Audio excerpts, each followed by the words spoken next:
This is Philosophy versus Improv, where two sages try to teach each other a thing or two, and maybe you, the audience, get something out of it as well. I'm Mark Linsenmeyer, a philosophy looky-loo who's looking to learn improv. And I'm Bill Arnett, an improv officer curious about philosophy. Each of us has come with a lesson in mind to convey to the other, and our rules for the conversation is we're not going to just say what it is up front, and we're not going to take turns. When the lesson is done, we'll tell you what we learned, and I've fired up the JudgeBot 5000 to produce the verdict this time. It's been dormant for a few weeks as we've had guests. Wonderful guests. Nothing to say anything disparaging about the guests, but it is nice to be OG crew, you, me, JudgeBot. Yes. So JudgeBot, as you know, has a sort of a beak. Sure.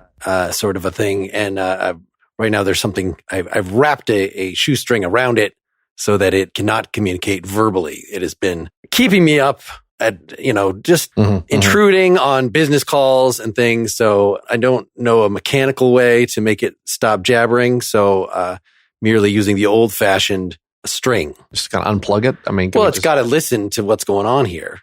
During the day, Well, yeah. It has kind of taken control of the electrical system in the house. So it is unplugging I think I might be inviting some sort of home-based Armageddon if I actually try to do that as this plan. It's probably a serial killer who died in the electric chair who then merged with the circuitry. That's my bet. That is very possible.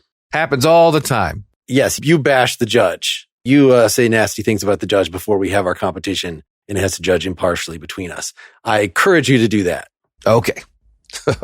You should start this time. We'd gotten some comment at some point that the philosophy was getting a little short shrift. And then with all these philosophy guests sometimes, or even with the non-philosophy guests, and I go first too often. We gotta figure out a way to rebalance the other direction. Fair enough. Oh, I have a very specific thing in mind. We can launch into some improv here and do an improv scene. I have a very specific technique in mind. However, I won't explain the why. What do we buy with this technique we can discuss later as we go along. All right. I'm going to start the scene, and what I'm going to do is I'm just going to start. We may have done something similar. There may have been some similarities with some past things, but, I think that's fine, and I don't care. We're diving in.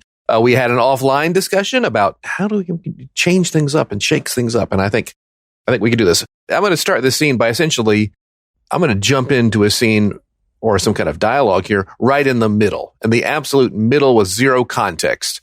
Zero context as to what's happening.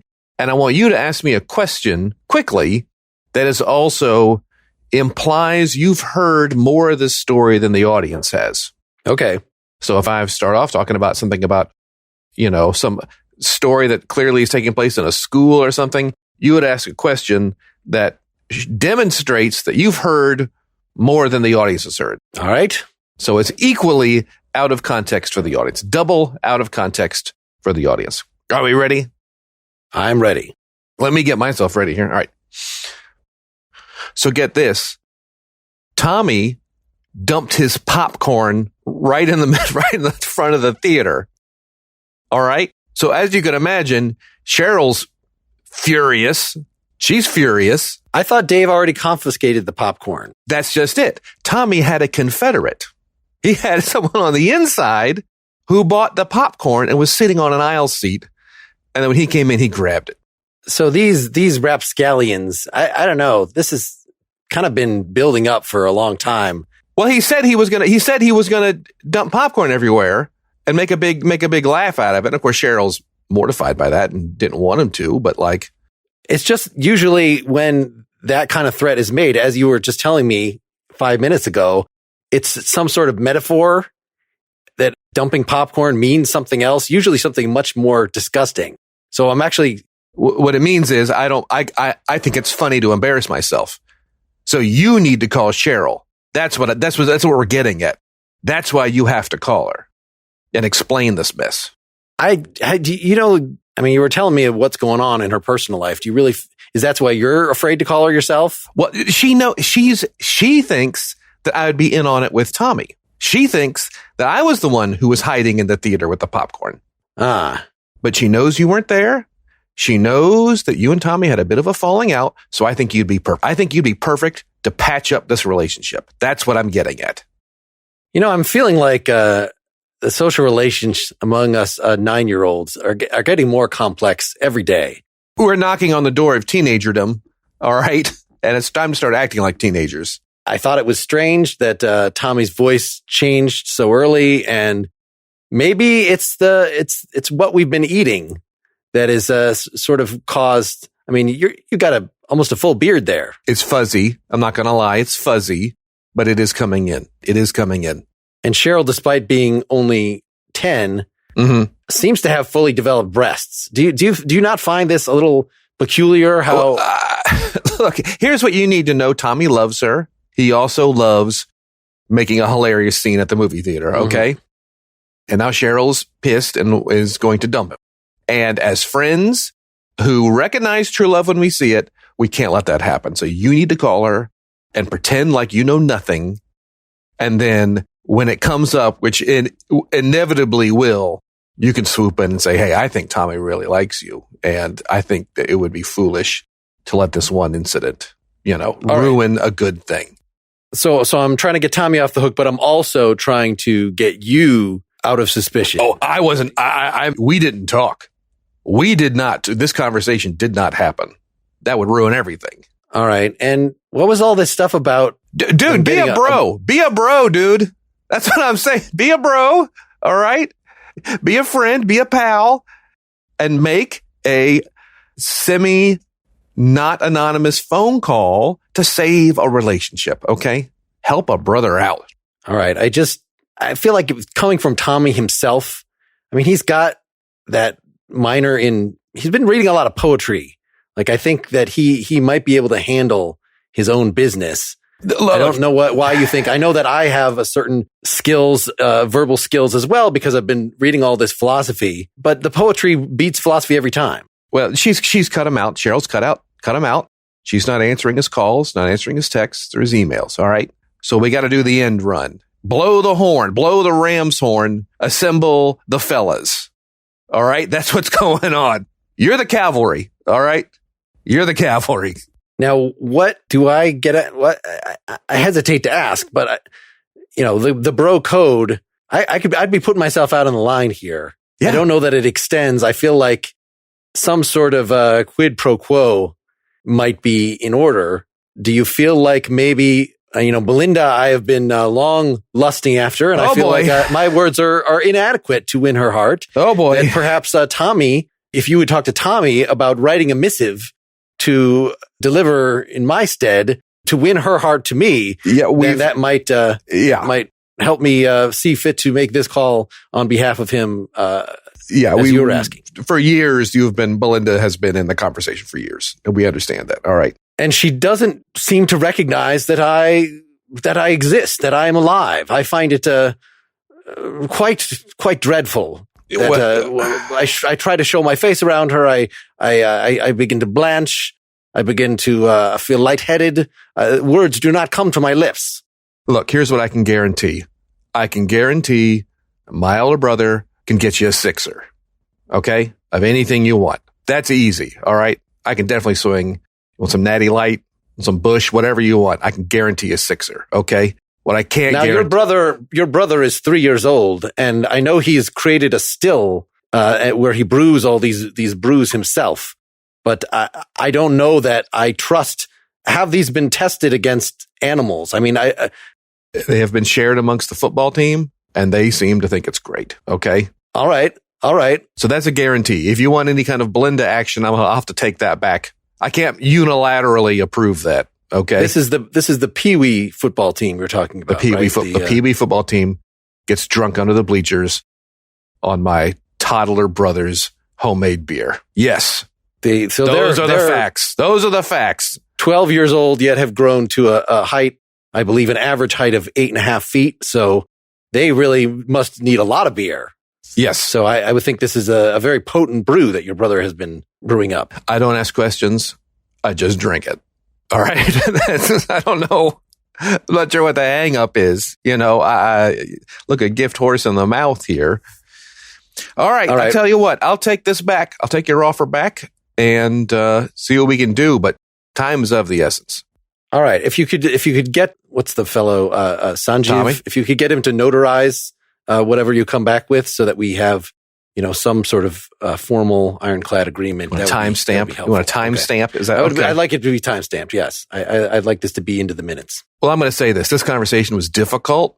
I was hoping it would be a high five, and it's been a little difficult, but that's fine. That's fine. Such are the complexities of living as a youth in today's America. Yeah, and the bro code ain't our papa's bro code, that's for sure. And what it is now is certainly mixed with the complexities of youth and electronics. So noted. It does help that our papas have evolved into some sort of, I don't know, they look about 105 given. Anyway, that's probably best put aside. Yeah, whatever there. Cool, bro. Bro, I hope. Bro. All right. I'll get back to you in a few minutes. Click. That was the phone hanging up, signifying the end of the scene. Okay. I forget exactly what you said that made me feel like I needed to do this ridiculous age thing, but I don't know. But clearly I said something, unless that's the secret philosophy lesson. But no, yeah. It was not. It might be in a minute, but fair enough. Yeah. Was that easy, hard, medium? The jumping into the middle of something, I guess it's hard to say, like, am I referring to something that we just said a second ago, or that is part of a shared knowledge base? Immaterial, as long as it was not contained within what I said, as long as it's more unheard information from the ears of the audience. Mm-hmm. I don't think that matters. Other than that, easy, hard, medium, interesting, textured. Well, it was definitely interesting, but I wasn't sure how you felt about my putting the bit of weirdness in there, because I wasn't sure how to make this interesting as responding in a straightforward way.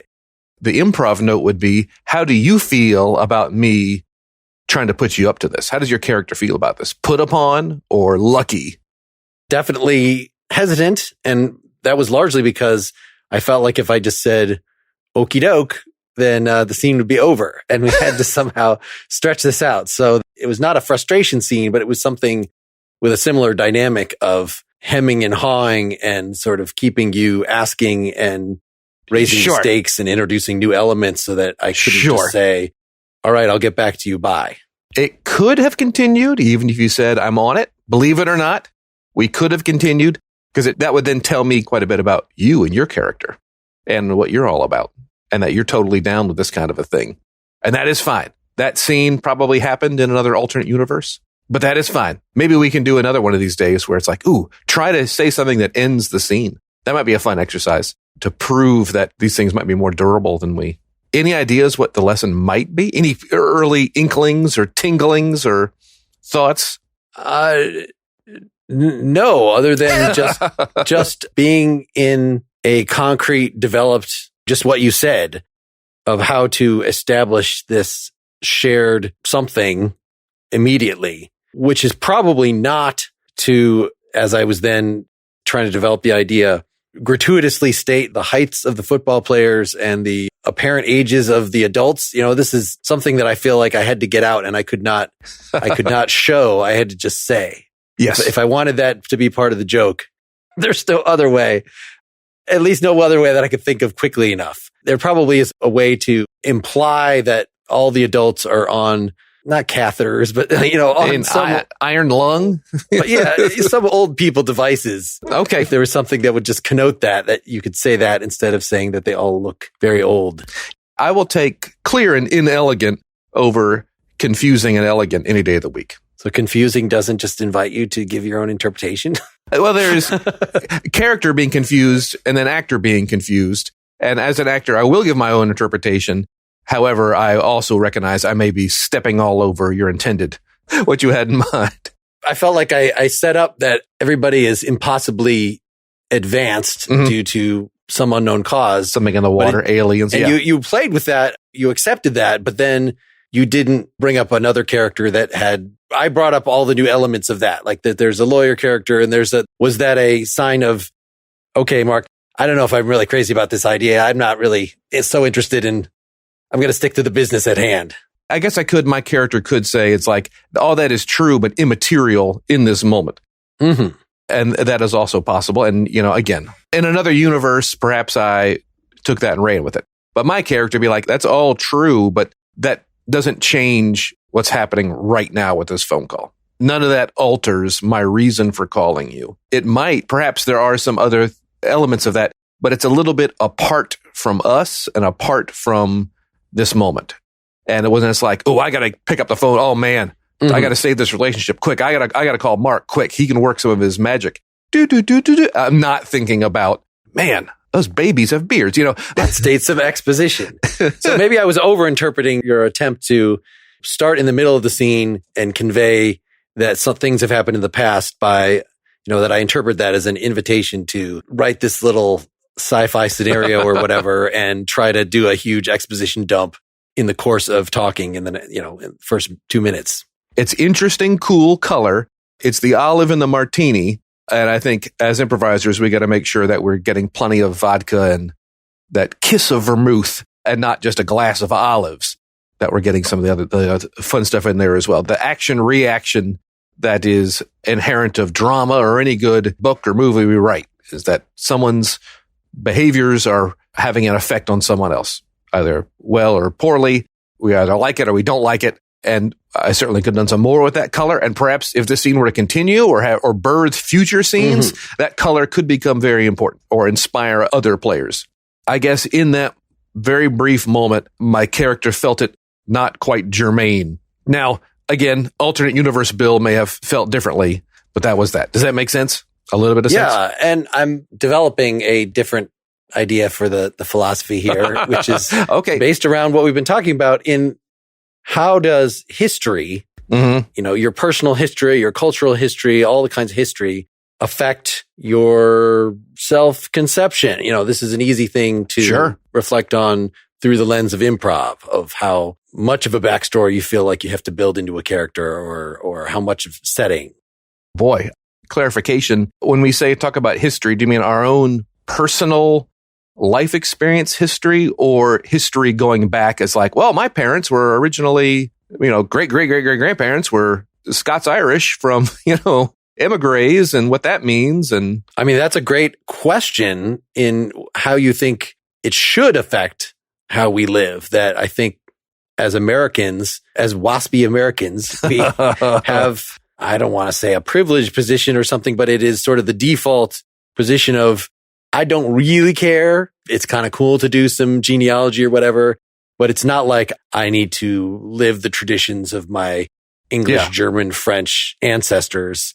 And I'm not even so concerned of what percentages of those things I have. It only becomes interesting of like, oh, I ran 23andMe and I found that I'm 1/8 Comanche, which I'm not. But if you actually found that, then like, oh, maybe that matters somehow. But there are plenty of other people, it seems like something hooked into Judaism particularly, or lots of traditions where the Greek, what's the My Big Fat Greek Wedding, where the father, just like everything relates to being Greek and like everything that's cool that you see, you have to say, oh, that actually was originated by a Greek person. And, whether that is merely eccentric and something to put in a comedy movie, even though it does reflect some reality and it's harmless enough, or whether there is some important way about being a human that we actually should incorporate history in that way.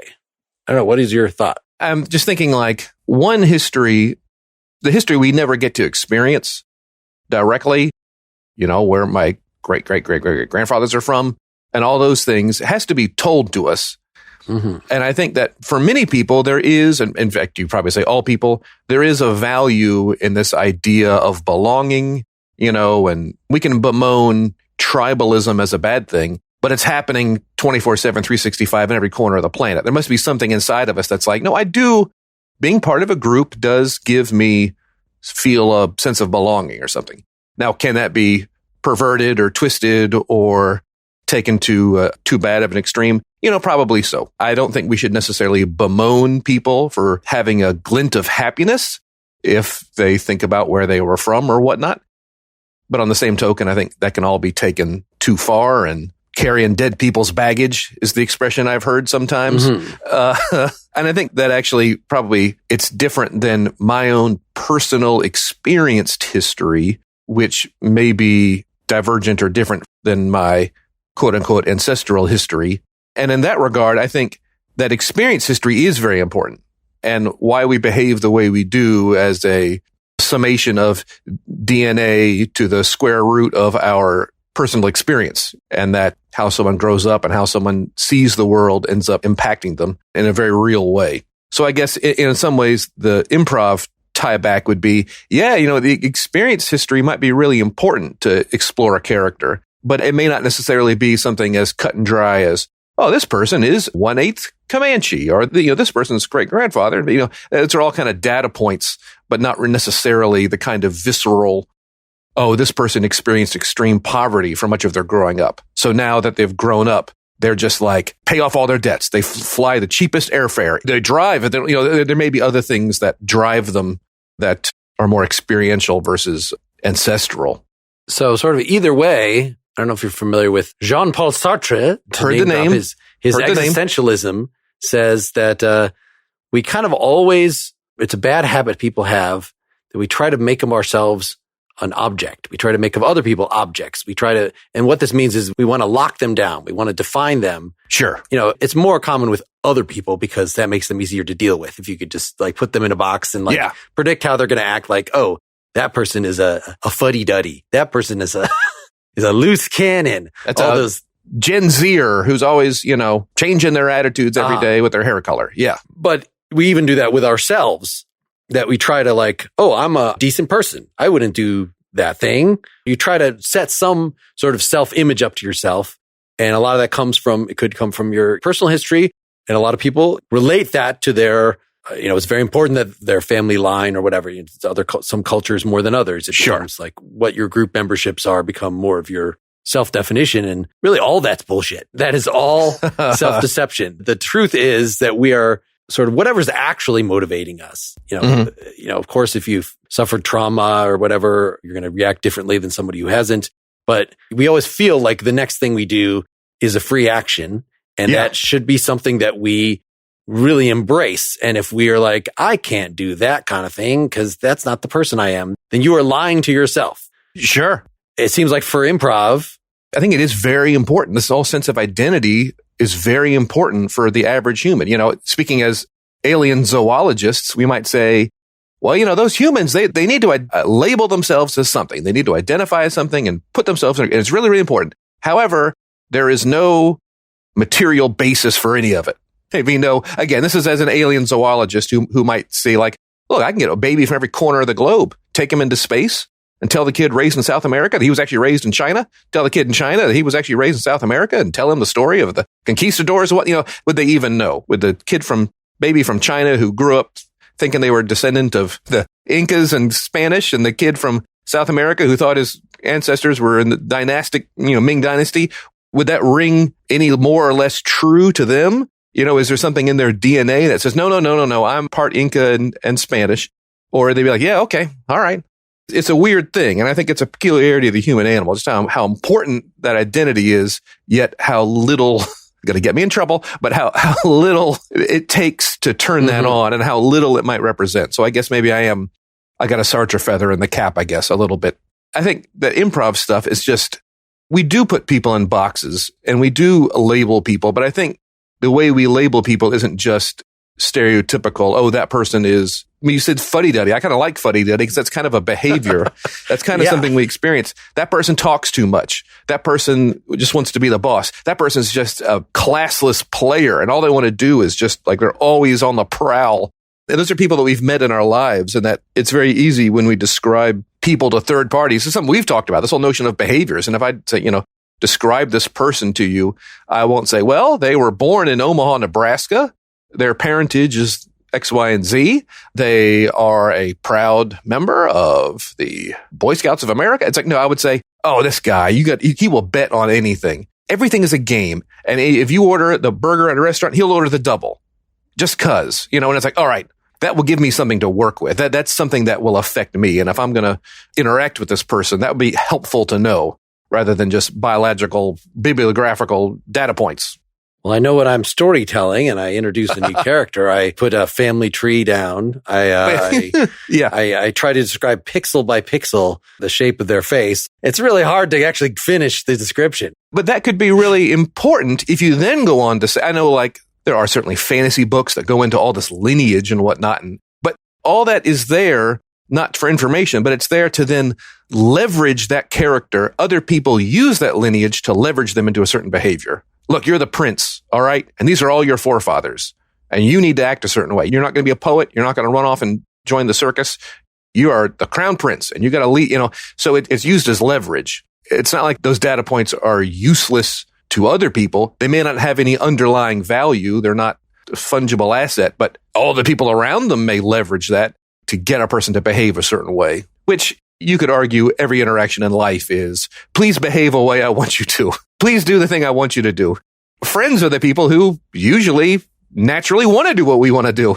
But the people we have antagonistic relationships with are people who never want to do what we want to do. So we don't hang out with them. I put those family trees and things in my books just because I want to please nerds to catch me in inconsistencies. Well, yes. Because you said in Appendix D that he was from the land of Romulor, but then in page 465, then when Sparky asks him if he was from the land of Romulor, then he says no. And you're like, oh, you got me, knowing full well you put that in there on purpose. That was a trap. It was a trap.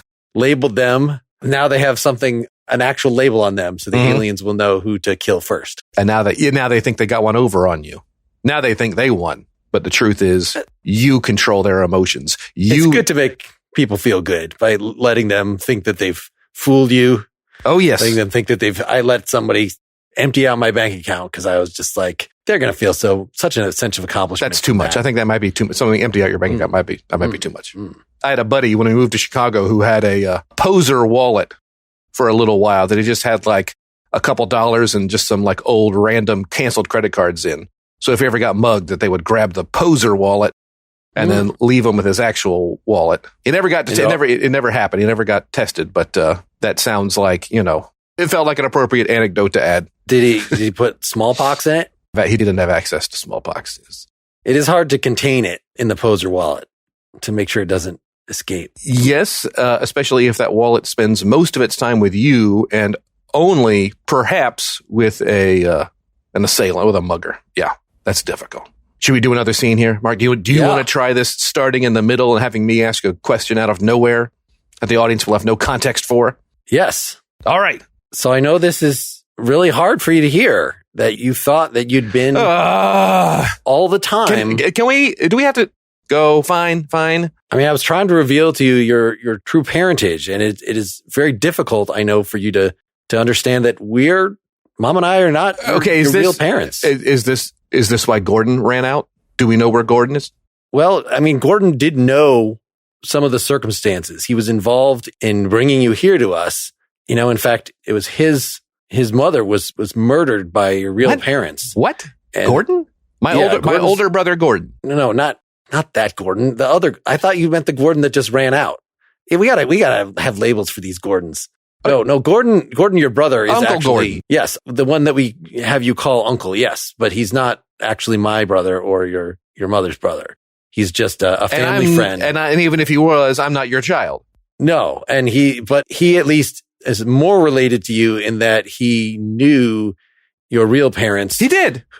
Yes, I can give you their contact information. They're both in prison now. That's fine.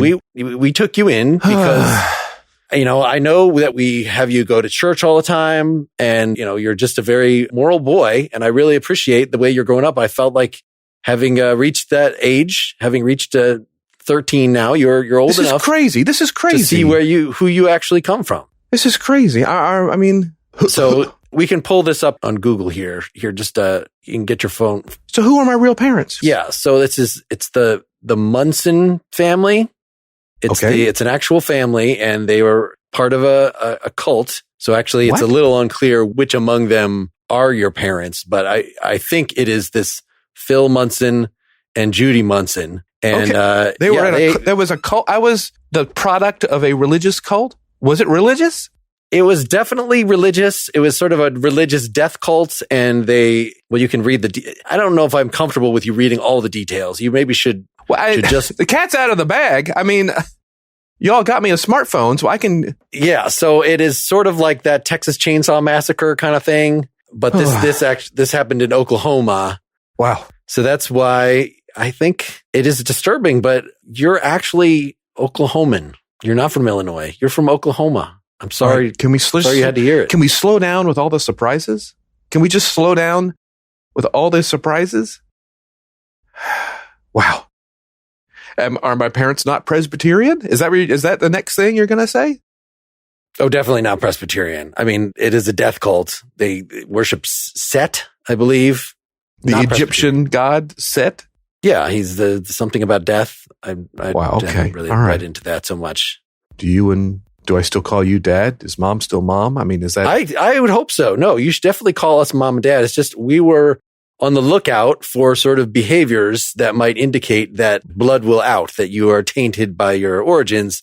So far, except for that thing with your brother, Gordon, what you were... Well, that was... The way you've been treating him, it's been pretty good. You know as well as I do, he is a pain and likes pushing buttons. Okay, I just want to know, do you and Mom love me? Is this... We love you unconditionally, except the way you've been treating your brother Gordon. Well, that's been ongoing. That's ongoing. I mean, is that true? I mean, do you think my DNA's tainted? Is that possible? I don't know the science. I think you just gotta know in your heart who you are, and that you are still our child. It doesn't matter where your dark and horrible seed might have come from. Okay, spilled on the ground. In a that hurts. Okay, that was the vat, what ritualistic sort of thing? That's unnecessary. I'm sure my parents loved each other. My actual parents loved each other. Okay, and I'm sure it was hard for them to give me up. That's probably true, right? Well, it was hard for you. I mean, I was a baby. Can I show you what you brought to us in? So I still have it in the garage on the top shelf. Here, let me just Hey, Phil, could you just pull that down? All right, he's bringing it in. All right, so what? So this is you can see it's sort of a half coffin and has sort of spikes at the side. This is what you were delivered in, as opposed to a basket. Delivered? Yes. Well, I don't know if they knew that the cops were on their way or. Well, this doesn't mean they didn't love me. So it's a spiky coffin. Okay. I mean, it was written in blood on your forehead. This one is not for us.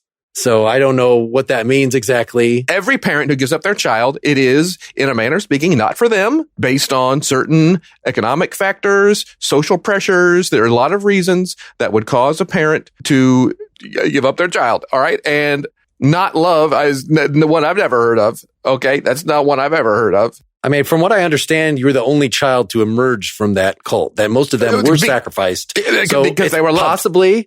Possibly because you were loved extra much, or possibly because you were not good enough to be killed, not good enough to be murdered. Well, I don't know what the standards that Set has for his sacrificial victims, but this is nothing you should worry about. You should really just know that you are loved and you are our child, and you really should just keep going to church and not look too far into what their beliefs were, such that you might want to follow them in their errant ways. You know, I just, it's really heavy and it's a lot you're dumping on me right now. Okay. And I'm just confused. How about some SpaghettiOs? You like SpaghettiOs. How would that cheer you up? No, I don't want to eat. I don't know if I ever want to eat. I've lost my appetite. All right. And I want to hug and I want to know where Mom is. And yeah, Mom didn't want to participate in this conversation. She feels weird about the whole thing. Probably thought I shouldn't tell you at all. I imagine. I mean, a few minutes ago, you were like, don't go looking into this. And then you bring out a horizontal Iron Maiden that I was delivered in. And I don't know. Hey, they didn't close it. I mean, it wasn't the top. I think if they'd closed it, that would have been really. Well, why are you with one hand, you say, don't look it up. And with the other hand, you say, this is the torture device that you were given to us in. Well, I just wanted to make it clear that it's not clear. It's not just that they weren't ready for a child or, you know, the normal adoption sort of things. It seems like it was pretty messed up. Wow. Thanks. Thanks. Great. So Awesome. Awesome. Now you can go into the future having a more complete understanding of yourself and your own motivations. And if you feel any of those urges, like what you were doing toward your brother, again, just you know that that's probably not coming from a place that you want to identify with. My brother Gordon is trying. He likes pushing buttons. Does he know? No, and I don't think we should tell him. I don't think maybe he does know, and that's why he's trying to push my buttons. No, I think he's just an annoying little shit, but that's fine. See, I don't say that about you. That's between you and me that we can feel. Wow. I mean, I love him, of course, but yeah. We just got to move forward with our lives, I guess, huh? Yes. I got a Little League game tomorrow. You come into that? Can we? Oh, definitely. Okay. Yeah, I'm not going to bring Gordon though. He is a little too disruptive there. I mean, he has his own issues. You're sure not? And those are entirely those are not genetic. Those are entirely environmental. We tried some things with him when he was really, developing when your mom was pregnant with him. And I think we're probably going to regret that. It was supposed to maybe give him extra abilities, make him extra smart or something, but it clearly has not worked out. You said enough. Okay. All right. Glad we had this talk. Yeah. I think I'm going to go spend the night at Kenny's tonight, if that's okay. I'm just going to pack up my stuff. I need to not be here right now. I mean, okay, we'll talk about what's with Kenny's family later, but you can just find that out for yourself. All right. See ya. See ya, Pop. Scene. Click. Also, you click. That was on the phone. Also on the phone. Both those scenes today were on the telephone. I coincidentally had the phone open to who knows what, and I hung it up. Mm-hmm. You don't know who was listening into that conversation. Maybe I was only saying that under duress. You don't know. Well, and I think it's those mysteries that really bring the crowds back. All right. So what'd you think of that as in the middle of I thought it was fine. And again, it's this whole, you tell me what this buys us, but I enjoyed it. I didn't make it much of that we were in the middle of a conversation. It could have just been the beginning of a conversation. I could have said, hey, let's sit down and let's talk about this. But instead, maybe that's part of the lesson. That it doesn't, that in media res, we're always in media res. Even when you start a scene, it just doesn't. Yes. That's the lesson? Kind of. I guess it. It's a good chunk of the lesson, or at least a way of thinking about the lesson. This idea that we get hung up on how something begins or how something ends, but it's a very sketch comedy notion of, it wasn't on, and now it is on, and now it's over. And life doesn't necessarily work like that. It doesn't need to work like that. And that when you put too much pressure on yourself at the beginnings of scenes, then you open yourself up to saying, well, that was a good beginning or that was a bad beginning. And then you start putting a lot of pressure on yourself at the tops of scenes. And that's just that's not required. We can have a scene top that is random and chaotic, yet still has just as much chance of landing on an incredibly clear, specific thing. This one was a little easier in that the conversational situation left it unclear how much I actually wanted to tell you about what was going on, so that it could be as many or as little details. Like it was not like the storytelling, tell us, about your date kind of thing. I mean, I guess even in any storytelling situation, you could introduce, say, oh, well, I'm a little shy. I don't want to reveal that. You could introduce some sort of reluctance that can then buy you time or give you an excuse to not have worked out all the details or whatever. Totally. And in fact, you could say that having scenes that begin more interestingly than, come on into my office. I wanted to speak to you. Well, team, I've gathered you in the break room, which is a good 60% of the scenes I start, at least on this program. That's not the only way to start things. And we don't want to get pigeonholed into thinking that if I don't explain everything immediately, we can't have a scene. It begins an improviser death spiral of, well, if I have nothing funny to say, then I can't improvise.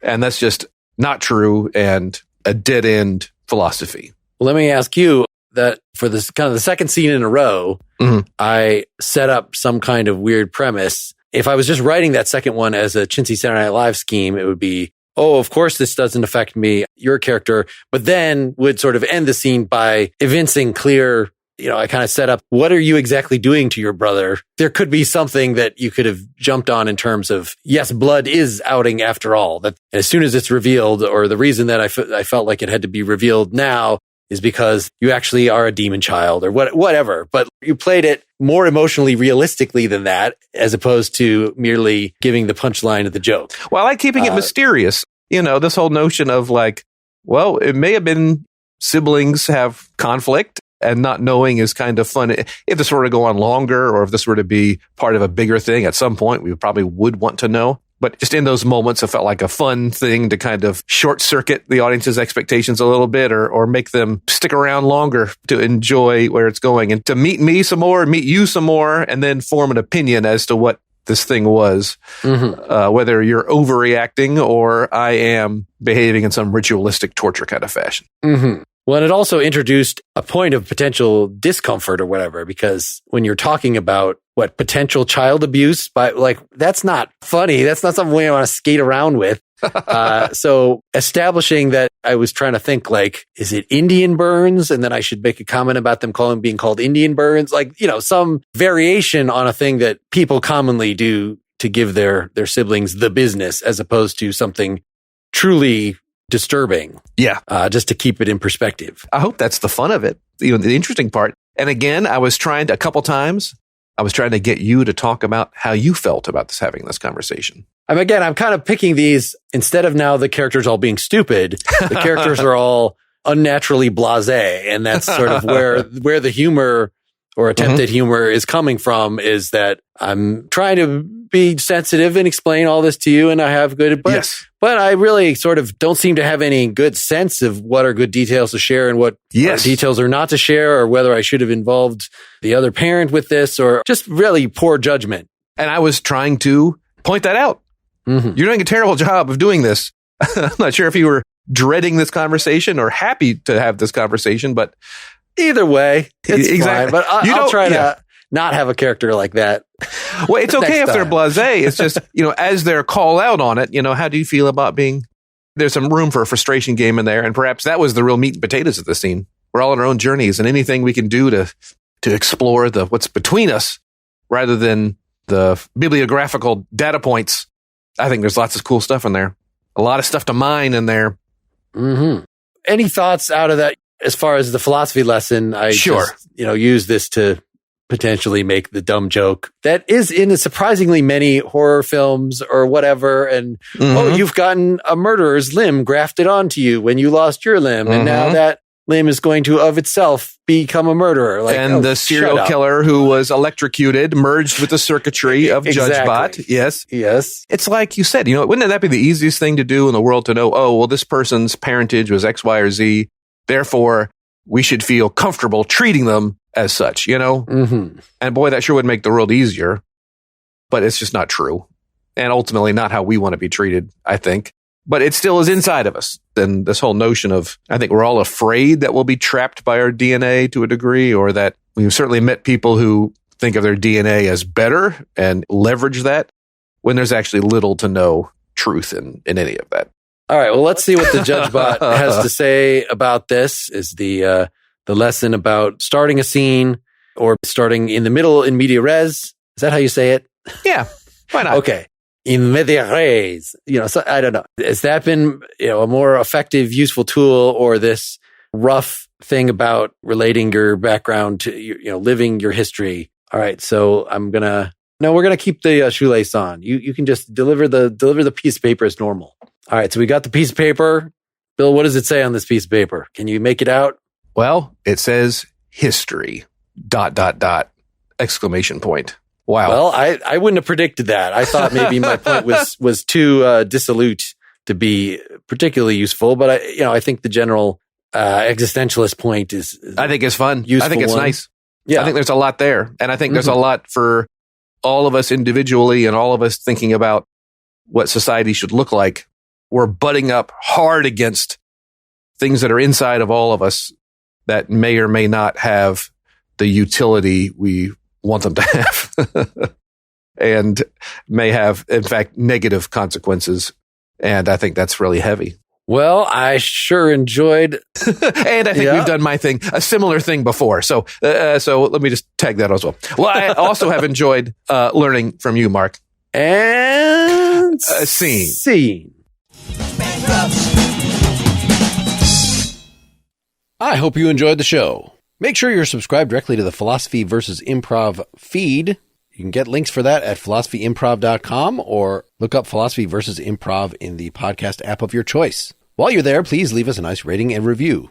I want to thank our Patreon supporters, Brett, Christopher, Nick, Michael, Helen, Ramon, and Ethan. You can add your name to that illustrious list by going to patreon.com/philosophyimprov. And that will get you the special post-game discussion that concludes every episode and is much more entertaining than this pitch or me doing ad reads or Bill doing truly disgusting jackass-type stunts, as often happens in the public versions of these episodes. In any case, thanks for listening. We thrive vampire-like on your attention. Go forth. I should sell my soul. Bankrupt. Bankrupt.